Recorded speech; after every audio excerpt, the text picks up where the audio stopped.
السلام عليكم ورحمة الله وبركاته.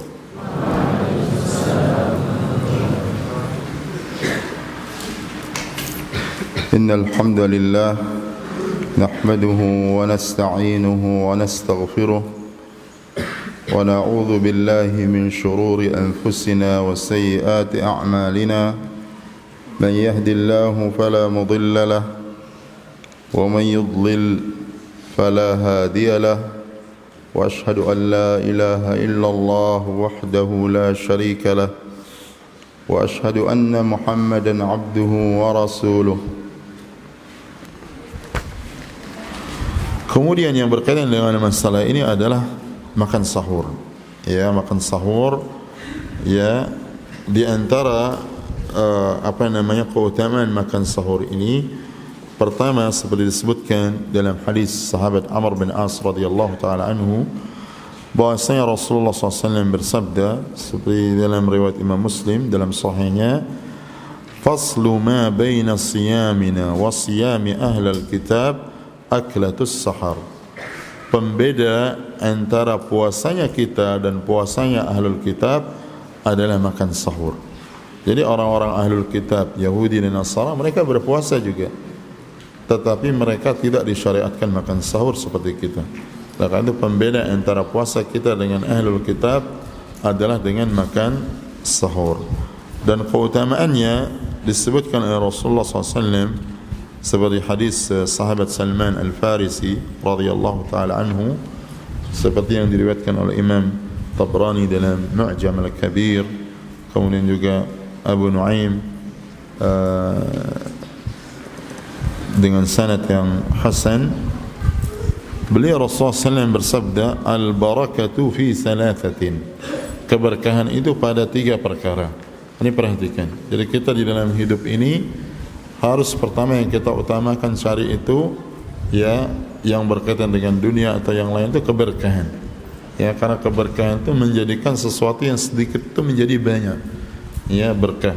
Waktu kita berkah, hidup kita berkah, makanan kita berkah, pakaian kita berkah, ilmu kita berkah. Karena ilmu kalau tidak diberkahi oleh Allah atau tidak dia berkah, itu yang menjadikan tidak bermanfaat bagi kita apalagi bagi orang lain. Kemudian juga makanan itu tidak berkah karena itu yang menyebabkan orang itu boleh jadi tidak pernah merasa kenyang, atau makanan yang dia makan itu juga bisa menjadikan dia mudah jatuh ke dalam perbuatan dosa, tidak justru menjadikan dia semangat untuk beribadah dan taat kepada Allah Subhanahu wa taala. Termasuk ini yang perlu diperhatikan oleh para penuntut ilmu, para santri, ya, makan misalnya makan berjamaah, ya, itu mendatangkan keberkahan. Rasulullah SAW bersabda, kulu jami'an fa innal barakata ma'al jama'ah. Makanlah kalian berjamaah karena keberkahan itu dengan berjamaah, artinya makan berjamaah. Ya, kalau itu Rasulullah SAW disebutkan dalam hadis sahih di Sahih Muslim dan yang lainnya, beliau pernah di dalam perjalanan lalu kemudian memerintahkan para sahabat untuk mengumpulkan apa yang mereka punyai walaupun sedikit dari makanan, lalu disatukan oleh Rasulullah SAW. Lalu kemudian Rasulullah SAW doakan keberkahan. Dan subhanallah, dan ini juga mukjizat Rasulullah SAW. Kemudian Rasulullah SAW memerintahkan para sahabat makan dengan jumlah mereka yang banyak. Kata sahabat Anas bin Malik atau yang lainnya, kami tidak tahu begitu kami bangun untuk memberikan kesempatan bagi yang lain, apakah makanan itu dia berkurang atau semakin bertambah. Itu karena keberkahan doa Rasulullah SAW. Maka itu juga kita disunnahkan untuk mendoakan keberkahan pada harta kita, keberkahan pada waktu kita. Ya, dari Rasulullah SAW thabit dari beliau mengatakan, Allahumma barik lana fi madinatina, Allahumma barik lana fi sa'ina wa muddina wa fi zar'ina wa thamarina. Beliau Rasulullah SAW mengatakan, ya Allah, berikanlah keberkahan pada Madinah kami, jadi kota kami, dan berikanlah keberkahan pada sa' kami dan mud kami, ya, artinya pada timbangan kami, dan berikanlah keberkahan pada tanaman kami, pada buah-buahan kami. Jadi kita berdoa, doa keberkahan pada pakaian kita, waktu kita, ilmu kita, dan seterusnya. Jadi keberkahan ini sangat penting. Kemudian beliau mengatakan bahwasanya Rasulullah SAW bersabda, al-barakatu fi thalatha, keberkahan itu pada 3 perkara.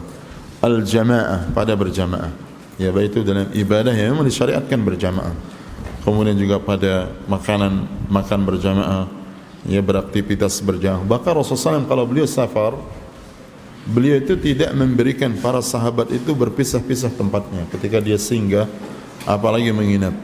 Bahkan diperintahkan sahabat itu berdekatan, sampai disebutkan di dalam riwayat ukurannya, andaikan ya ada sesuatu yang menutupi mereka itu dibentangkan, semua mereka akan tertutupi, ya sampai bersentuhan antara kaki mereka dengan kaki mereka, ya. Dan disitulah keberkahan pada jamaah, dan ini penting, ya. Jamaah itu betul-betul karena Allah Subhanahu wa taala, ya. Oleh karena itu disebutkan sahabat Abdullah bin Umar, beliau itu tidak pernah makan seorang diri, dan ini tentu bukan sesuatu yang mudah bagi kita, tetapi kita harus bersungguh-sungguh. Sahabat Abdullah bin Umar itu tidak pernah beliau makan sendiri. Kalau beliau makan akan seorang diri, dia cari orang lain untuk dia makan bersama beliau, cari orang fakir, miskin atau siapa saja, ya. Dan kita pernah sebutkan kisah Syekh bin Baz rahimahullah, dan Allah berikan keberkahan kepada beliau sampai beliau wafat, ya.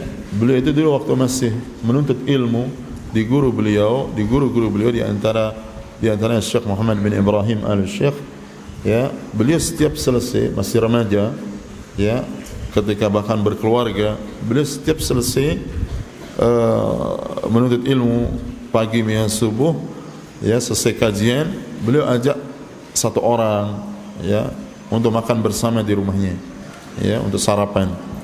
Kalau dia punya rezeki lebih, dia ajak 2 orang. Kalau dia rezeki dia 3 orang, dan seterusnya, ya. Di waktu siangnya seperti itu, kalau ada kajian selesai salat beliau zuhur, beliau ajak orang makan, ya. Sampai akhir wafat beliau, selama puluhan tahun, begitu Allah bukakan rezeki bagi beliau dan keberkahan bagi beliau, beliau selalu makan setiap hari kecuali hari Jumat.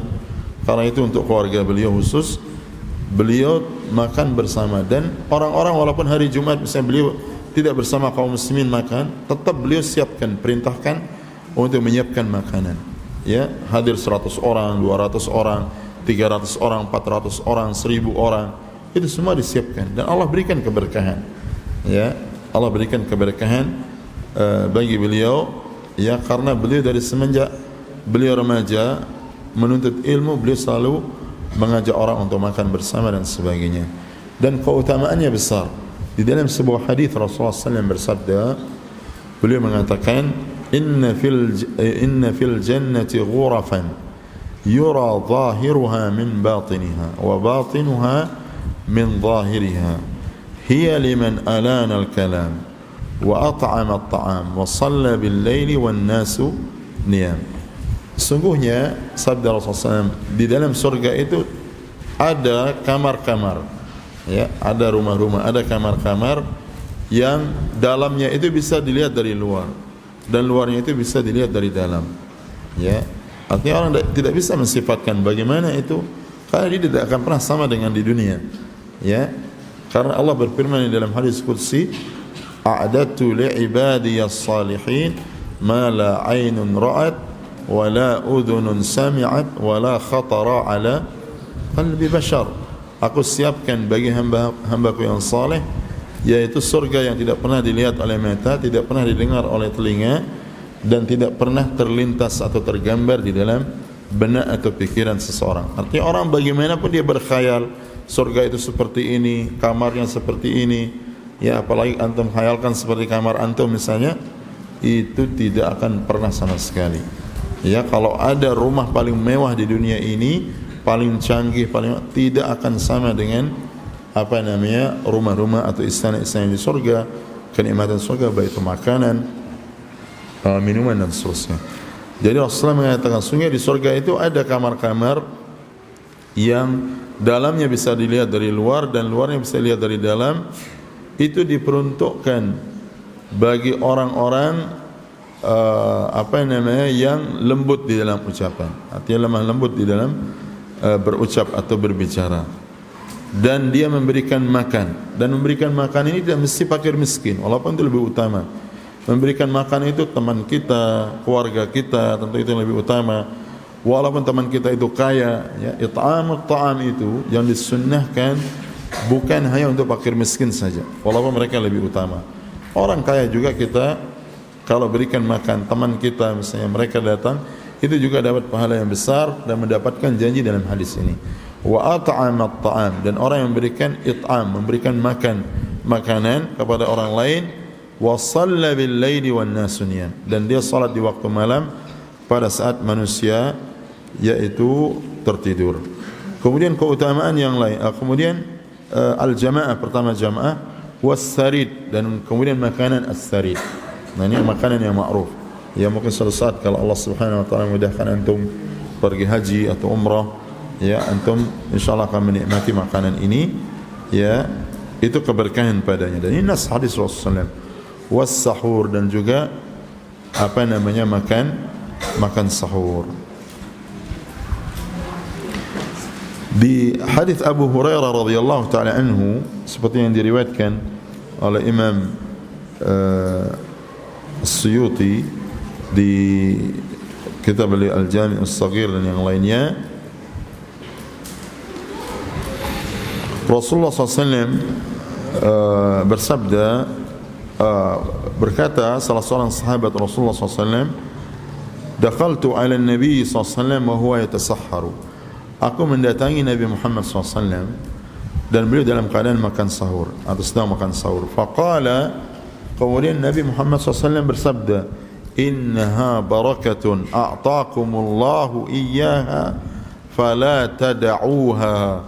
Sesungguhnya makan sahur itu adalah keberkahan yang Allah berikan bagi kalian, maka jangan kalian pernah meninggalkannya. Beliau sebutkan walaupun dengan hanya seteguk air, ya, misalnya karena sudah sudah kenyang, sudah tidak mau makan lagi, sudah walaupun seteguk air kemudian tidur, tidak apa-apa di waktu sahar.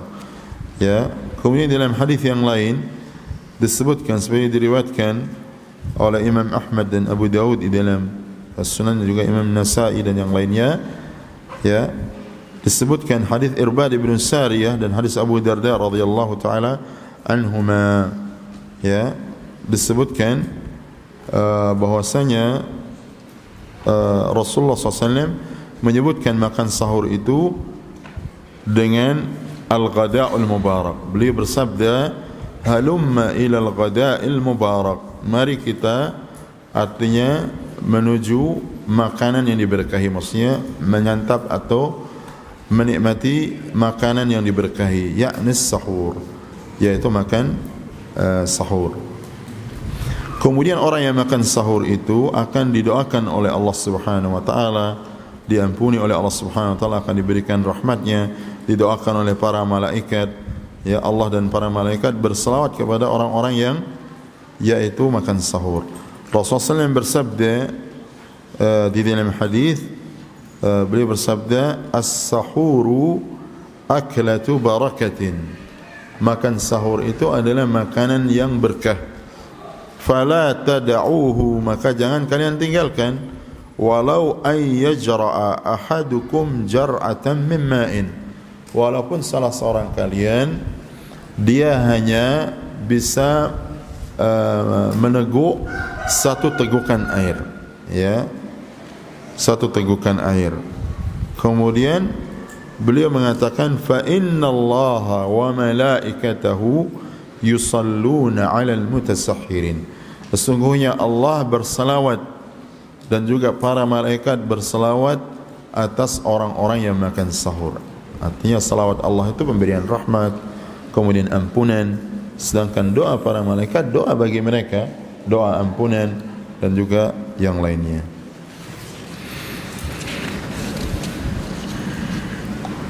Kemudian Rasulullah SAW bersabda di dalam hadis dalam riwayat Abu Dawud dengan sanad yang sahih, "Ni'ma sahuril mu'min at-tamr." Ya, sahur, makan sahur yang terbaik seorang mukmin itu adalah apa? Kurma. Ya. Kemudian dalam hadis yang lain semisal dengan apa yang kita bawakan sebelumnya, yaitu Rasulullah SAW bersabda, "Tasahharu walau bi jar'ati ma'in." Makan sahurlah kalian walaupun dengan seteguk air. dan disunahkan untuk mengakhirkan sahur. Karena itu sebab orang itu diberikan keberkahan, kebaikan oleh Allah Subhanahu wa taala, seperti hadis yang kita sebutkan dalam hadis yang sahih, la yazalun nasu bi khairin ma ajjalul fitra wa akharus sahur. Senantiasa orang itu akan berada di dalam kebaikan selama mereka menyegerakan berbuka dan mengakhirkan makan sahur. Disebutkan di dalam oleh sahabat Anas bin Malik radhiyallahu taala anhu dari sahabat Zaid bin Thabit radhiyallahu anhu bahwasanya beliau sahabat Zaid bin Thabit mengatakan tasahharna ma'an Nabi SAW. Kami pernah makan sahur bersama Nabi SAW. Thumma qama ila salat. Kemudian beliau berdiri untuk melakukan salat atau pergi melakukan salat. Qultu, aku berkata, kata sahabat Anas, artinya beliau bertanya kepada sahabat Zaid bin Thabit, kam kana bainal adhan was sahur? Berapa jarak waktu antara azan dan sahur? Qala qadra 50 ayat, yaitu seukuran membaca 50 ayat. Kemudian hukum makan sahur itu sunnah muakkadah seperti kata para ulama, dan sangat ditekankan dan kita harus mengakhirkan makan sahur supaya kita mendapatkan keberkahan.